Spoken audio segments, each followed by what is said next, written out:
You have a camera roll full of photos you never posted.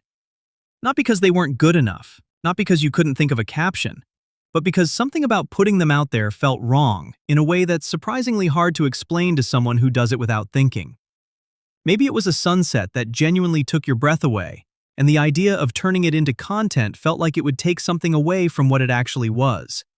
Maybe it was a meal, a moment, a trip, something real that happened. And the second you imagined it in a grid with a filter on it, it stopped belonging to you in the same way. Or maybe it's simpler than that.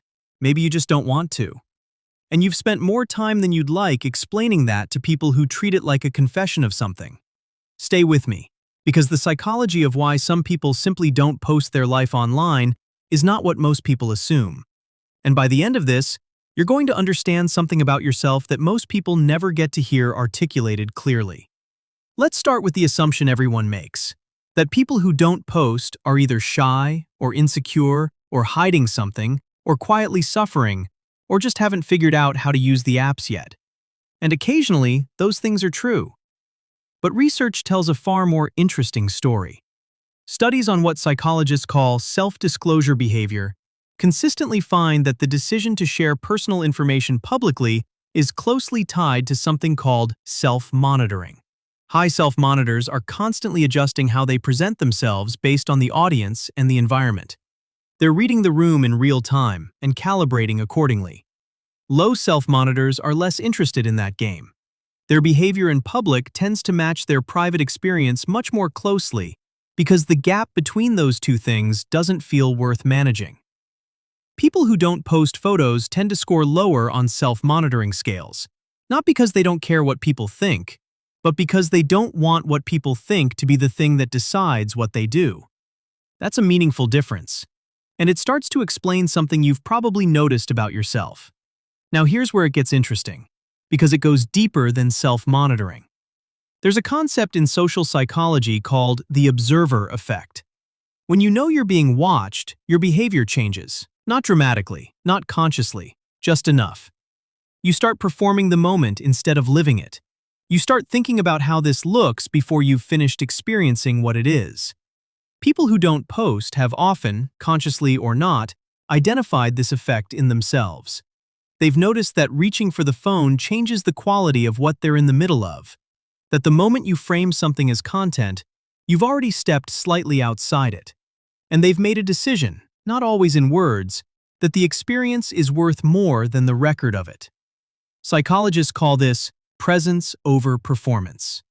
And research on what actually produces lasting positive emotion consistently shows that the quality of your attention during an experience is one of the strongest predictors of how meaningful it feels afterward.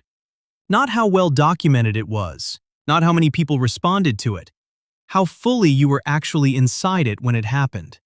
People who don't post photos are, in many cases, protecting something, not out of shyness, out of a very specific understanding of what photographs are actually for and what they can accidentally cost you.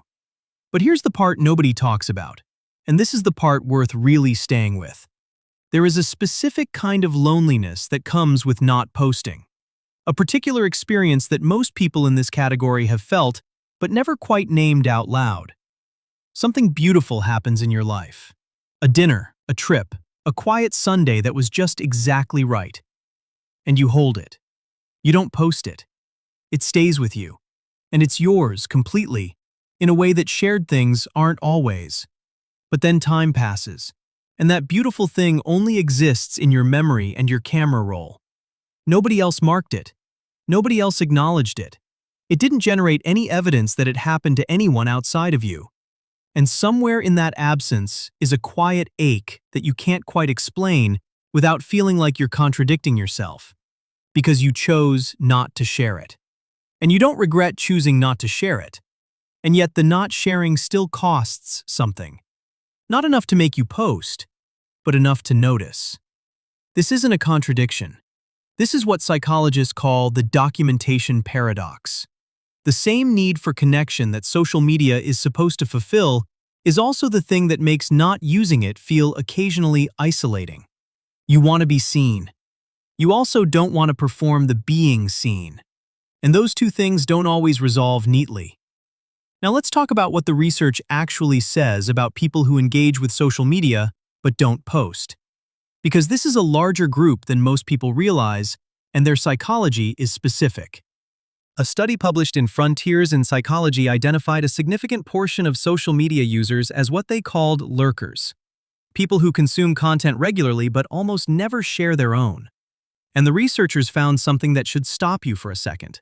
Lurkers scored significantly higher on measures of private self-consciousness. Not public self-consciousness, the worry about how you appear to others. Private self-consciousness. The tendency to reflect on your own internal states, your own thoughts and values, your own experience of being you. In other words, the people who don't post aren't less self-aware than the people who do. They're often more self-aware. They're just directing that awareness inward rather than outward. And that inward direction is not nothing. Research consistently connects high private self-consciousness with deeper emotional processing, more stable self-esteem that isn't dependent on external feedback, and a greater capacity for what psychologists call interoceptive awareness. Knowing what you actually feel, not just what you're performing. People who don't post photos often have a very clear internal experience of their own lives. They just don't need anyone else to confirm it for them. And in a world that has increasingly built its emotional infrastructure around external confirmation, that's a quietly radical position to occupy. Here's something that surprised researchers when they started studying this more carefully. People who don't post often have fewer friends, but significantly deeper ones. This isn't because they're antisocial. It's because the same instinct that makes them reluctant to broadcast their life to 300 people also makes them very specific about who actually gets access to it. They're not withholding themselves from everyone. They're just very deliberate about where their real life goes. The person who didn't post the sunset probably texted it to 2 people who would actually understand why it mattered. The person who didn't post about the dinner probably called someone afterward and talked about it properly. The intimacy didn't disappear. It just went somewhere more intentional. And here is the thing that the algorithm was never designed to measure. Those 2 people who got the text or the 1 phone call afterward, those interactions are almost certainly doing more for the emotional well-being of everyone involved than a photo that got 47 likes from people who forgot about it within 40 seconds. This isn't an argument that social media is bad and people who don't use it are better.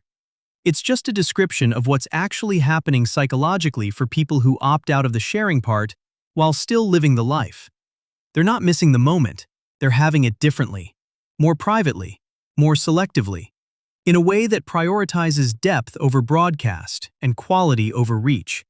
And the camera roll full of photos that never got posted, that's not evidence of a life unlived or an experience unvalidated. That's a collection of things that happened fully, to you, in real time, without an audience. Things that were allowed to be exactly what they were without being turned into something else for someone else's consumption. That's not emptiness. That's actually a kind of freedom that most people are quietly working their way toward and not quite sure how to get to. You already found it. You just didn't post about it. If this video described you more accurately than you expected, please subscribe. I would genuinely appreciate it.